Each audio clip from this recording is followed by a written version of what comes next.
A view module is expressed in Web2Py's special template syntax, and by a few simple rules, Web2Py will take that view file and translate it into a module of ordinary Python code. So first off, any text in a view which is inside a pair of double braces, that is taken as verbatim Python code. It's one or more lines of Python code. However, there's an exception whereby if the first character inside the double braces is an equal sign, then the text that follows should be a single Python expression, and these double curly braces are translated into a single line of response.write with expression as the first argument, and the escape argument given the value true.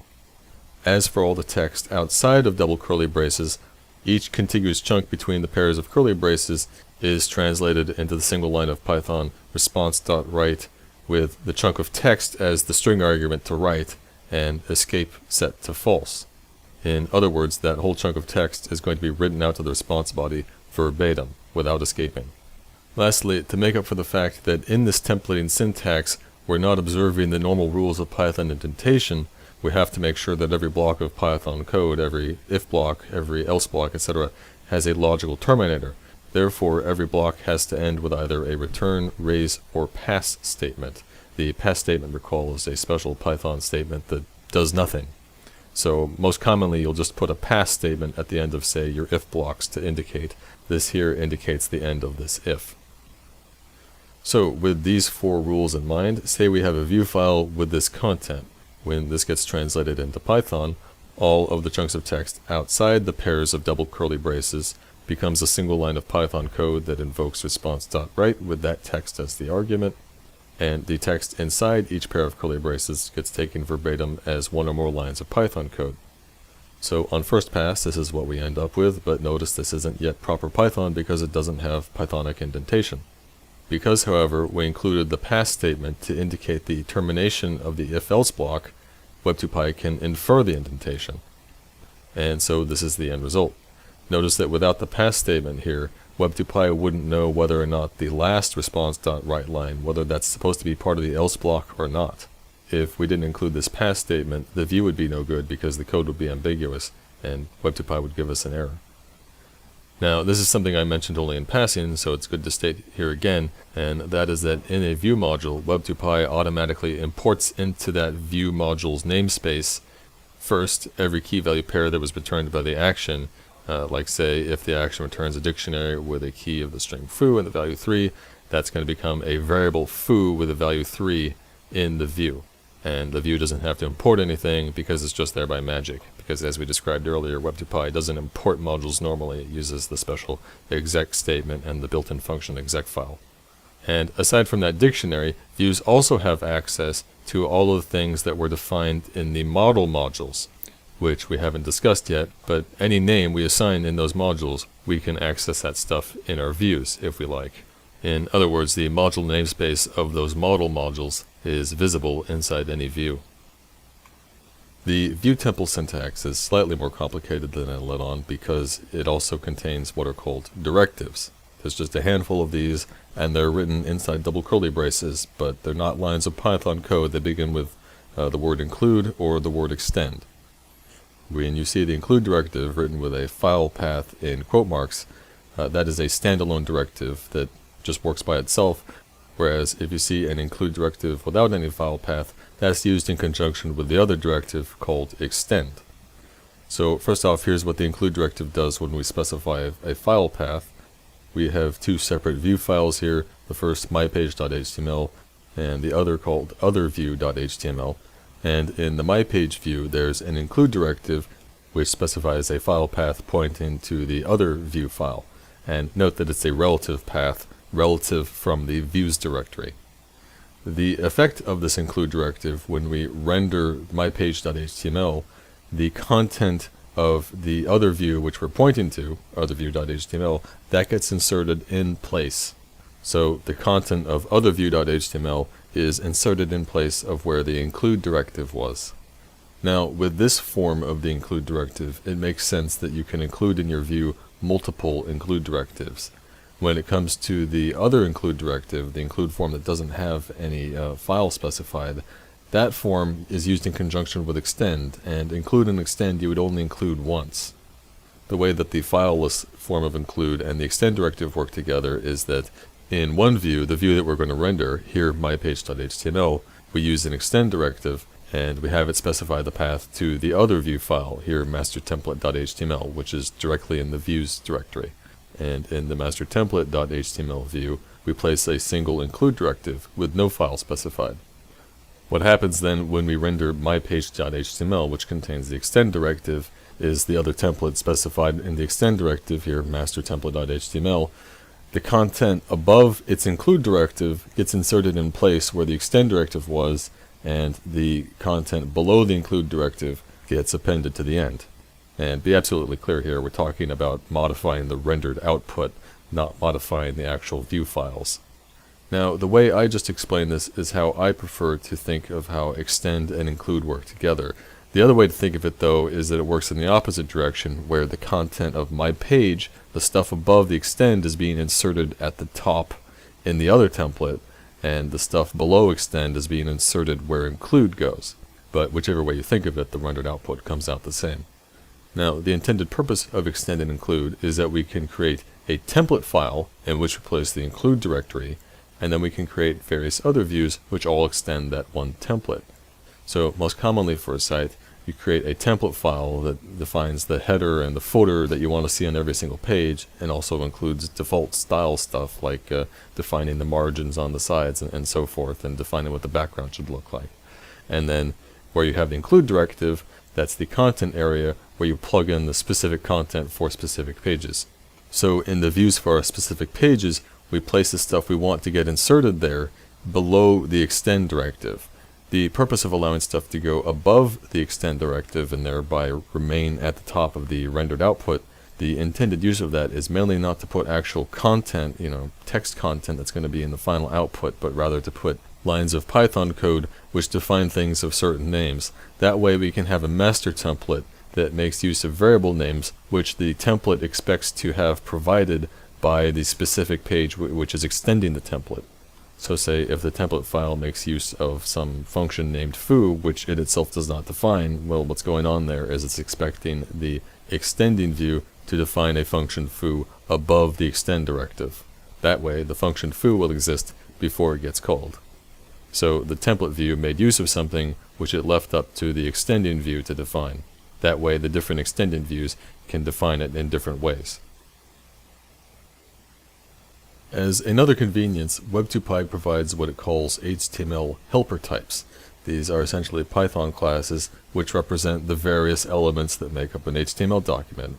Each class represents a different kind of HTML tag. So there's the type A, capital A, for an anchor tag, P for a paragraph tag, div for a div tag, span for span, form for form, input for an input, etc., including basically all the commonly used HTML tags.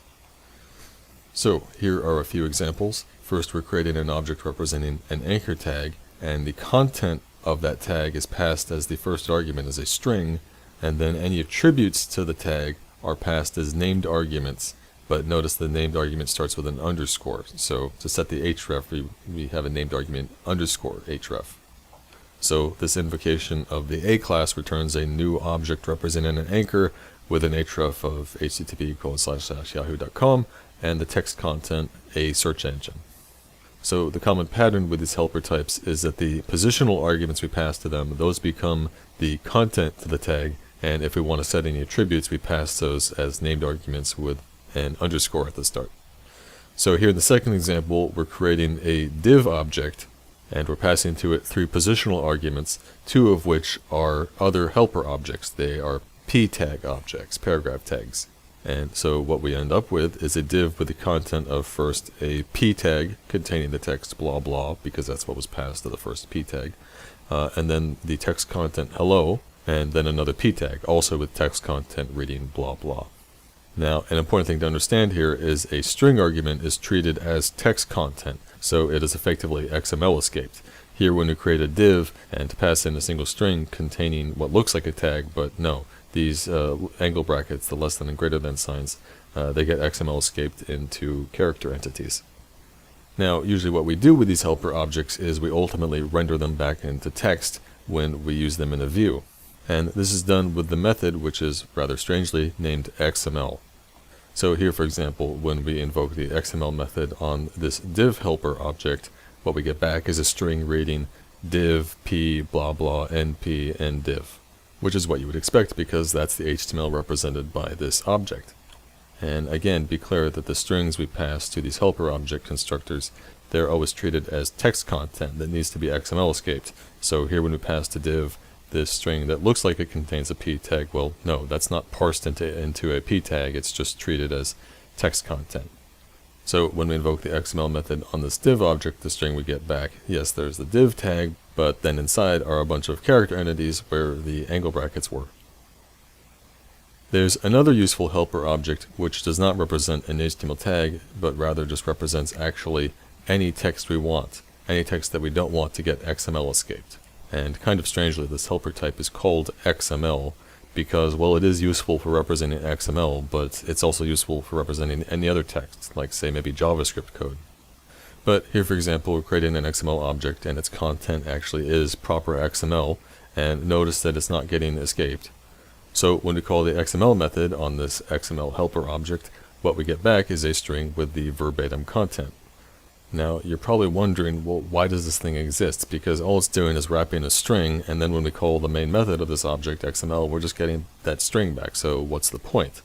Well, the XML type has optional features we can use to sanitize the text. To be sure, for example, that the text it encompasses parses as proper XML. So that's kind of why this helper is called XML, even though it isn't necessarily always used to contain XML. Now, you're likely still skeptical about the usefulness of these helper objects. What point is it to create div objects and p objects and anchor objects? Why not just express those things directly as text in the views? Well, that's what we normally do, but sometimes, say, in the course of our model modules or our controllers, we want to programmatically put together some HTML. And when we do that, it makes a lot of sense to have these helper objects rather than having to ourselves parse and concatenate a bunch of strings, which is both bothersome to do and error prone.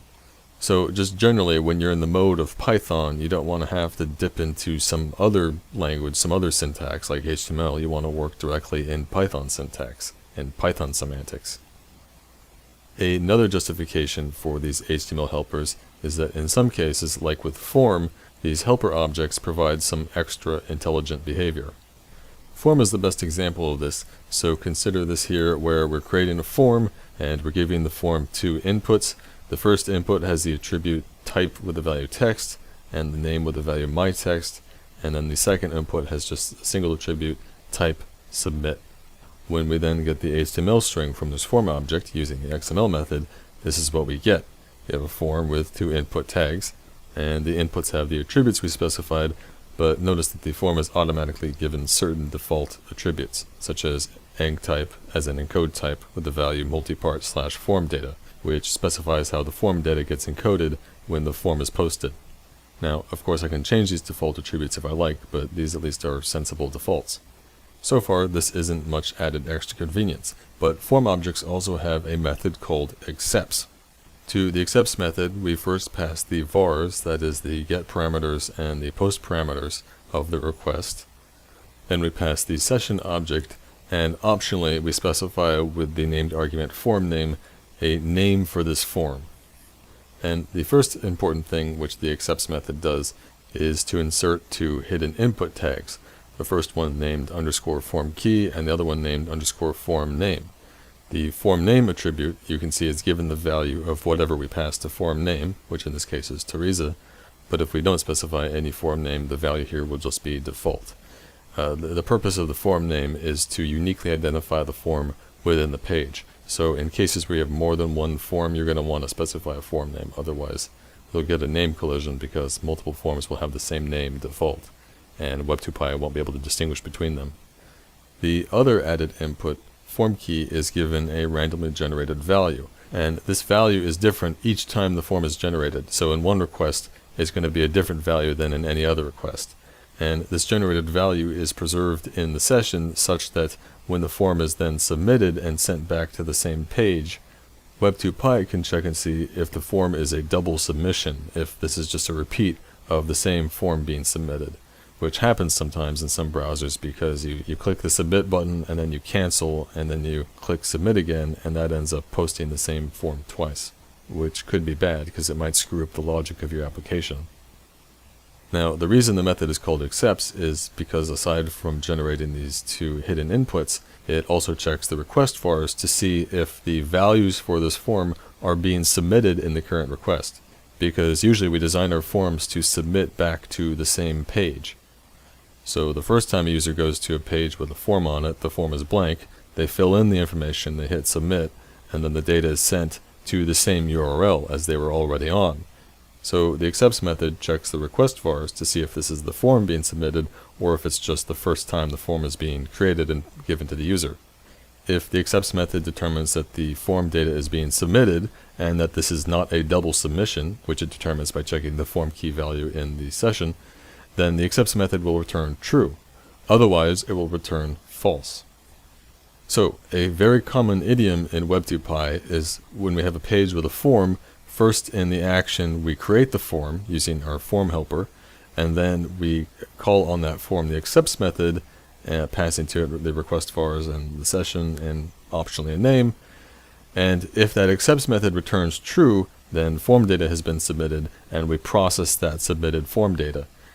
If accepts returns false, however, then there's no data to process. And notice in the action we're going to return a dictionary with the form included because we want to pass the form object, because in the view we're going to render the form with response.write. Which reminds me of another important point about the HTML helpers and the XML helper, and that is that when you pass them as argument to response.write instead of a string, the write method will get their content as text data using the XML method, and the named argument escape, whether it's true or false, has no effect. So remember that the text in HTML helpers is always escaped, and in the XML helper it's never escaped. So if you pass an HTML helper to response.write, then effectively it's always escaped, and if you pass an XML helper to response.write, then it's never escaped. One more important convenience is the function URL, which returns a URL in the form of the string. And despite the fact that the name is in all caps, don't think that this is really a helper. It's not a class, it's just a function that returns a string. The way URL works when we pass to it 3 string arguments is that the first is the name of the application, the second is the controller, and the third is the action. And that returns the URL you expect pointing to that action in that controller in that application. If we provide just 2 string arguments, then this is interpreted as first the controller and the action, and the application is inferred from whatever the application of the current request is. And likewise, if we just provide 1 argument, this is interpreted as just the action. And so both the application and the controller are inferred from whatever the current application and controller are for the current request. Now, optionally, you can also include args and vars, and args are supplied in the form of a list, because args have a concept of order, but vars are provided as a dictionary, because vars don't have any order and they come as key value pairs. Now, by default, URL will return a relative URL, a URL which only works from the context of whatever page we're currently generating in the current request. If you want to force URL to return an absolute URL, which is occasionally useful, you specify the optional named argument host with the value true. I guess it's called host because we're explicitly including the host in the output URL. Now, the question is, why do you need to use this URL function rather than just write out URLs yourself? Well, generally speaking, you're going to want to use the URL function as much as possible because it will spare you from having all your links break in your application if you ever apply or modify the URL rewriting rules for your application, which is a feature we'll talk about in the supplement. Normally, Web2Py will return a response with the status code 200 and the message OK, which is the normal kind of successful HTTP response.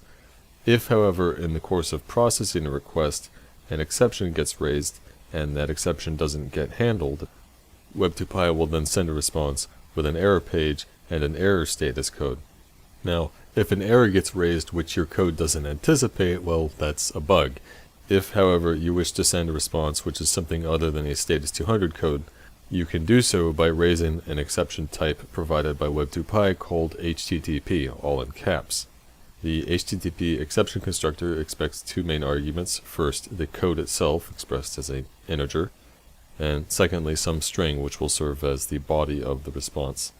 And optionally, you can include named arguments, which will become additional headers in the response. So the first example here will return a response with the status code 401, which is an error code, and the message in the body will be the string "don't go there." And in the second example, it's a 303, which is a kind of redirect, and the body says "go here instead," and we're including a location header with the value http://yahoo.com, because for a redirect you want to include that header so the browser knows where it's supposed to redirect to. Understand that the usual behavior of web browsers when they receive a redirect code like 303 is to actually then go to the specified URL. So raising this HTTP exception with status code 303 and a header specifying a location of yahoo.com, well, that should redirect the browser to yahoo.com. Because code 303 is the status code that you want to return most often, aside from 200 of course, Web2Py provides a more succinct function to do the same thing. So here, this last example, where we invoke redirect and pass in just a URL, but that's equivalent to the line above where we raised HTTP with the status code of 303. The only difference for redirect is that we don't specify any response body because, well, with a redirect, the response body doesn't really matter anyway. The user's not going to see it, they're going to be redirected to some other page. Now, the last thing to understand about this HTTP exception is that unlike other exceptions that get thrown and trigger an error page to be sent back as a response, this HTTP exception will not cause any open database connections to roll back. So if you have any open database connections, when you raise an HTTP exception, the transactions for those connections will commit rather than roll back. So if you do want them to roll back, you should actually do that explicitly before raising this HTTP exception.